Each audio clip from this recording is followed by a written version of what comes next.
What's going on, y'all? Thanks for checking in the Khaliis Take. You know what to do. Hit that like, subscribe button. Also hit that notification bell just so you can get the newest and the bonus content first. But hey, let's just go ahead and jump right in. For the Clippers, the final roster spot right now is the most important thing for the Clippers. And the reason why I say that is because they have to be selective in regards to the final roster spot. The Clippers have to be, be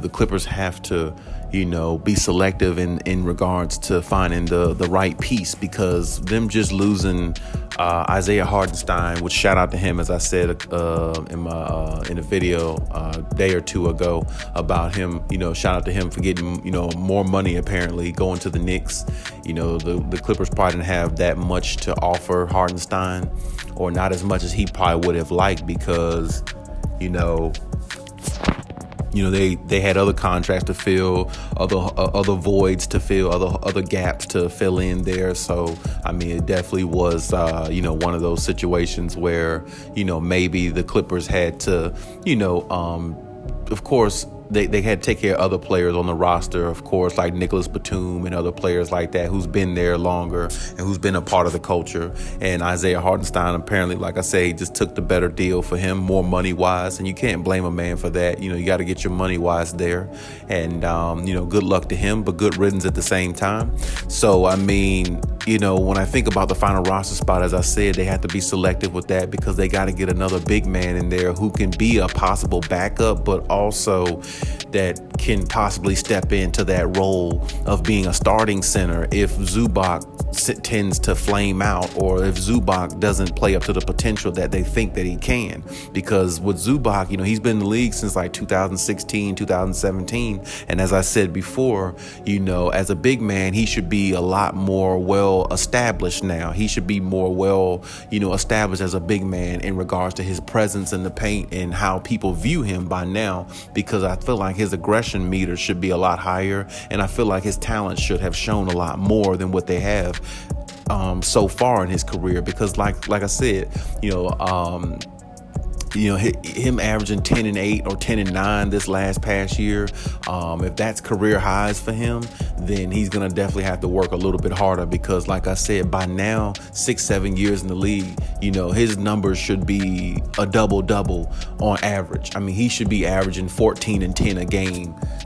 Easily. Without even trying, he should be averaging 14 and 10 a game, because Zubac really has that type of talent. He actually has the talent to do more than that. Honestly, Zubac really actually has the talent to average about 17 and 12 a game if he really actually, takes his game to another level and really become more aggressive on both ends of the floor, and, not allowing people to kind of, bully him at times. Because at times on the floor, when I look at Zubac, I see, a little bit of bullying at times, not really much, but sometimes it's like I don't see his aggression of going after loose balls and, getting rebounds, boxing people out, hard and strong the way he's supposed to, and show that extra, initiative, take that extra initiative. I don't see that sometime out of Zubac. There are times where I do, but there's a lot of times where I don't. And I feel like that's where Ty Lue kind of like sways away from him a little bit, because it's like, okay, if your aggression meter isn't turned up, then how am I going to use you and play you in critical moments in games where you're supposed to be that, that dog out there on defense. You're supposed to be that dog on offense, going at people, dunking people in the rim, getting extra offensive rebounds, giving us extra opportunities, boxing out in the paint hard, letting everybody know, when they come in the paint, you're out there to dominate on the boards and dominate anytime you get the ball in the paint on the offensive end and go at somebody aggressively. That's not what you see out of Zubac on a consistent basis. That's the reason why a lot of Clippers fans are ready to, jump off the Zubac train and was ready for the Clippers to let him go, along with Marcus Morris, because he's also one that's inconsistent as well. So, these are the type of things that, bother the Clippers in regards to that. So this is why I said the Clippers really need to be selective on this final roster spot, and it really needs to be in the center position, of course, more than likely, because that's the spot they need to fill more, because that's the spot that they weigh less in. That's the spot that they're losing weight in, if you ask me, because they don't have enough, structure, or they don't have enough in that area right now, because now that Hardenstein is gone, now you definitely need another piece, and you definitely need to find a pretty valuable piece too, because it doesn't need to be somebody that, it's just filling a spot. It needs to be somebody who can, like I said, possibly step in and play some, starting role at times, because like I said, you don't know what you're going to get out of Zubac, all season long consistently. You know what I'm saying? You hope you get that aggression. You hope you get your $33 million worth that you're paying him, but, it's no guarantee, because you haven't really seen that since he's been in the league, or at least up until this point now. So, you've seen it at times, but you don't see it consistently enough to say this is what you're going to get out of him every single night. So, that's why I said, with Hardenstein gone, taking away some of that depth in that area, they definitely need to, find a way to get somebody else in that spot, or at least in a backup role where, it'll make them more of a well-rounded team in regards to having depth in every position. And there's some big men out there. It may not be many big men out there to choose from, but there is some. Hell, they have to. Maybe they are. I've been seeing reports, about DeMarcus Cousins being available. Maybe go back with him, maybe, even though I don't think he's the stretch big that they really would like to have. Because, I think Ty Lue would like to have more of a stretch big if possible. But, hell, you had one in Serge Ibaka. I think he's a free agent again. I'm not sure, but he's definitely somebody, that they can look into as well. Once again, I don't know if they want to go that route, but still, that's another name out there. Maybe Tristan Thompson. I think he was another, unrestricted, free agent out there as well. There's some big men out there, that they can look into.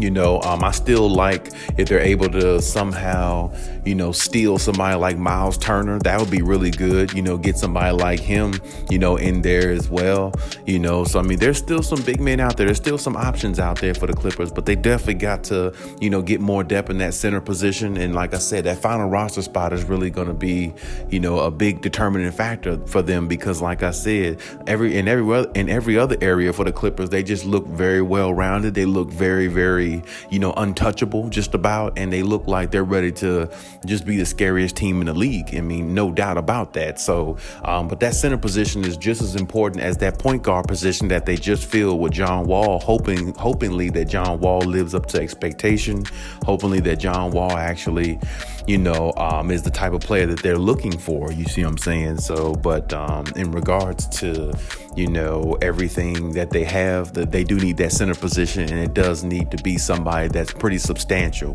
So some of the names that I just gave off, definitely looking at some of those players. I would if I were the Clippers.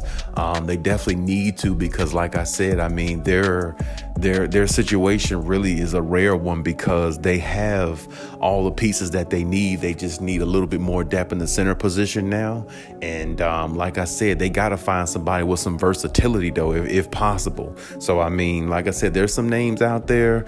There's some guys out there that, could really help them, help them in that area, give them more depth. So they just got to make the right decision.